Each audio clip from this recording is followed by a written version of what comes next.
Welcome to Relaxed Reddit Readings. Today we have 5 Reddit stories for you. Reddit stories that will make you say, wait, what? Story 1. I won 6 figures and my estranged sister wanted a cut. Okay, so let me set the scene for you. I'm 52 years old, I just got out of a relationship, and out of nowhere, I win a 6-figure prize off a scratch-off ticket. Like, life-changing money. I'm talking closing on a new house, getting my dream car, and I even set my kids up so they can live comfortably. I did everything right with this money. I was smart about it. Now here's the thing. I have a sister. She's 61. And we have been no contact for about 7 years now. I don't even call her my sister anymore, honestly, in my head she's my unsister. There was a falling out, it was ugly, and I made peace with never speaking to her again. That's just how it's been. The only person in my family who still has any kind of relationship with her is my oldest son. He's 33. He still checks in on her sometimes, which is his business, I don't control who he talks to. But apparently word got back to her that I won this money. And guess what happened next? She reached out. After 7 years of silence, after not even a birthday text, she suddenly wants to reconnect. And shockingly, her big reconciliation speech somehow includes her financial struggles. What a coincidence, right? She didn't even really pretend it wasn't about the money. She basically implied that since we're family, and family helps family, I should be willing to help her out now that I'm sitting on all this cash. Never mind that she wasn't around for anything the last 7 years. Never mind whatever happened between us that made me cut her off in the first place. None of that matters now because apparently money erases history. I told her no. I told her that we are not in each other's lives, and winning money doesn't change that. I said just because I have it now doesn't mean I owe her a dime, and honestly it kind of insulted me that this is what brought her out of the woodwork. Not an apology, not an attempt to actually fix things, just a handout.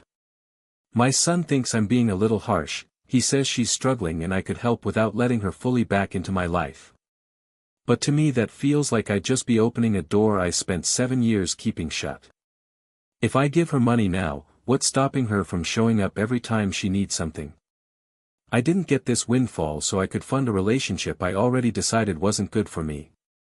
Some of my friends say I'm doing the right thing, that blood doesn't automatically mean you owe someone your resources, especially someone who hurt you enough that you went no contact in the first place. Others think I'm being petty, that people can change and maybe this could have been a bridge to actually repairing things. Honestly, I don't regret my decision. But part of me wonders if I'm just protecting my peace, or if I'm letting old resentment make a decision that a more generous version of me would handle differently. So tell me, would you have helped her out, even a little, or is money just not enough to undo 7 years of silence? If you're enjoying these stories, hit that like button and let me know in the comments which story you relate to the most. Story 2. My mom vanished for a week and no one believes me. So I'm 17, I've got a 15-year-old sister, and up until last Sunday, things were pretty normal in my house. My parents aren't together anymore, my dad moved out into his own apartment, but my mom would go visit him pretty often. That's just how things were. Last Sunday, she said she was heading over to my dad's place. And that was the last time I saw her. It's been a full week. No calls, no texts, nothing. She just vanished. Now, some context that makes this weirder. My mom doesn't have a job right now, she's a student, but there's no classes going on at the moment, so it's not like she had somewhere she had to be. She wasn't off at some internship or work trip. She had literally nothing on her schedule except being home with us. And here's the detail that's really bugging me. There's a package sitting in our mailbox that's been there since yesterday. I can't grab it because I don't have a key to the mailbox, only she does. So now I'm staring at this package every single day like it's some kind of proof that she intended to come back, but she just hasn't. My sister and I have been trying to hold it together, but honestly, I'm scared.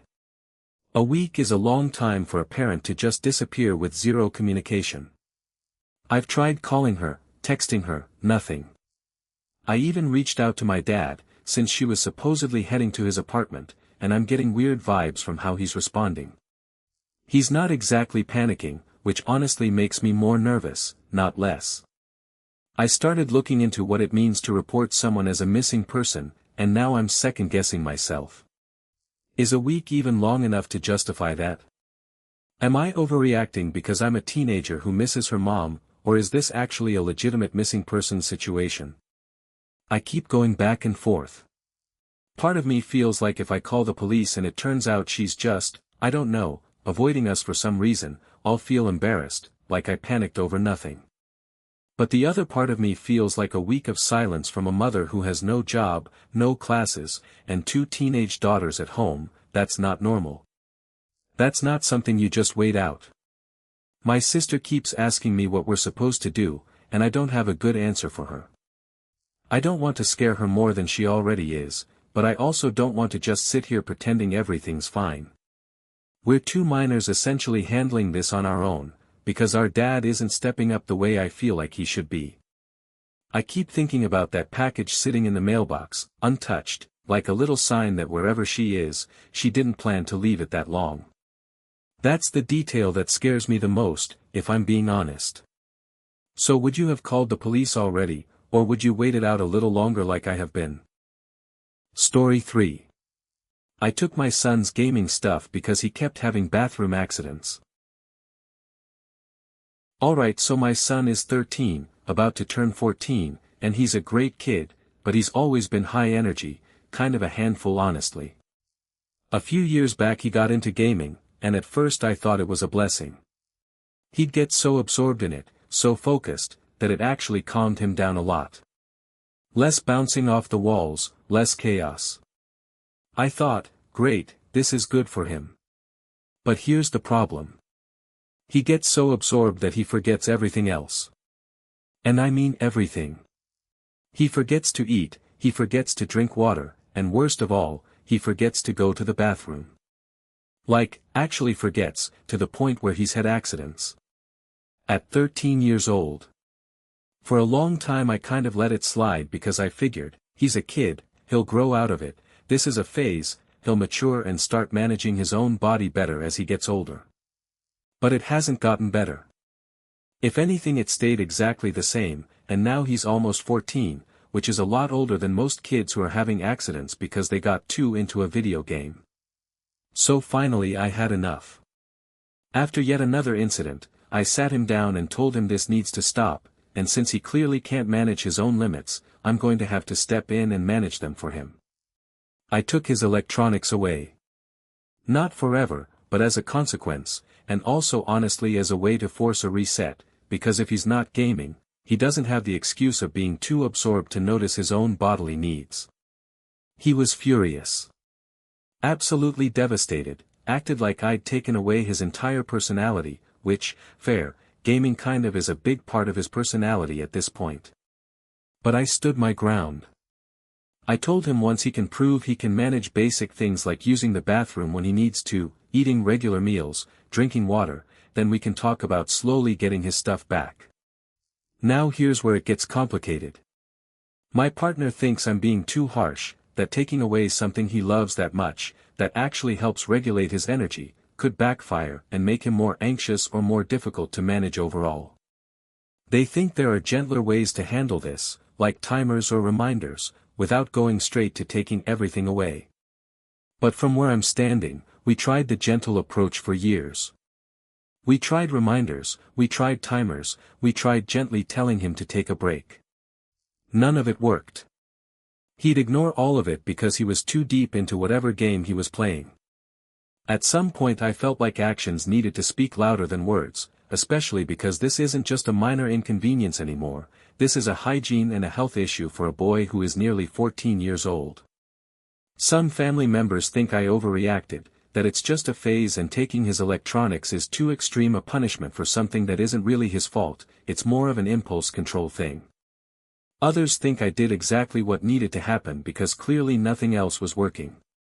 So, was I wrong for taking drastic action, or was this exactly the wake-up call he needed?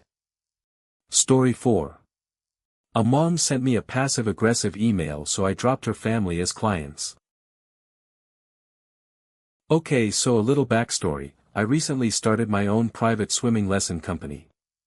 It's just me, I'm still figuring out all the logistics, registration systems, scheduling, all of that fun business owner stuff that nobody warns you about. I had this one mom, she's actually been a returning client for a while, so I know her kid, we've had a decent relationship up until this point. For my fall registration, I posted a form online that I asked all my clients to fill out if they wanted to secure a lesson spot. Pretty standard stuff, first come first served kind of situation, which I think is more than fair since I'm running everything solo and I need some kind of system to keep things organized. Well, she never filled out the form. I don't know if she forgot, didn't see it, whatever the reason, it just didn't happen on her end. Because of that, when I made my tentative fall schedule, I obviously prioritized the families that actually filled out the form like I asked. That's not me playing favorites, that's just me running my business the way I said I would. So when she realized she wasn't automatically slotted in the way she expected, she was not happy. Instead of just asking me what happened or asking if there was still room, she sent me this whole passive-aggressive email. The tone was dripping with attitude, kind of implying that I should have known to prioritize her since she's a returning client, like her loyalty should have overridden my actual system. She made it sound like I had done something wrong to her, when really, she just didn't follow the very simple instructions I gave to every single client equally. And look, I get that things get missed, life is busy, forms fall through the cracks. If she had just reached out and said, hey, I think I missed the registration form, is there any way to still get a spot, I would have tried to work with her. I'm not trying to be difficult, I'm building a business and I need happy clients. But that passive-aggressive tone completely changed how I felt about continuing to work with her. So I made the decision that I didn't want to continue giving her family lessons.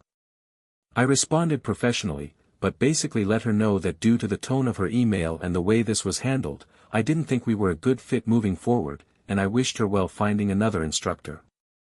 She was, unsurprisingly, even more upset by that. She acted like I was being petty or unprofessional for cutting ties over one email. But to me, this isn't about one single email, it's about what that email represents. If a client is willing to be passive-aggressive and guilt-trip me before we've even had a real issue, imagine how she'd treat me down the line if something actually went wrong, a cancelled lesson, a scheduling conflict, whatever it might be. I run this business by myself. I don't have a team to back me up or HR to deal with difficult clients. I have to protect my own peace and my own time. Some people I've talked to think I overreacted and should have just let it go since she's been a paying client for a while.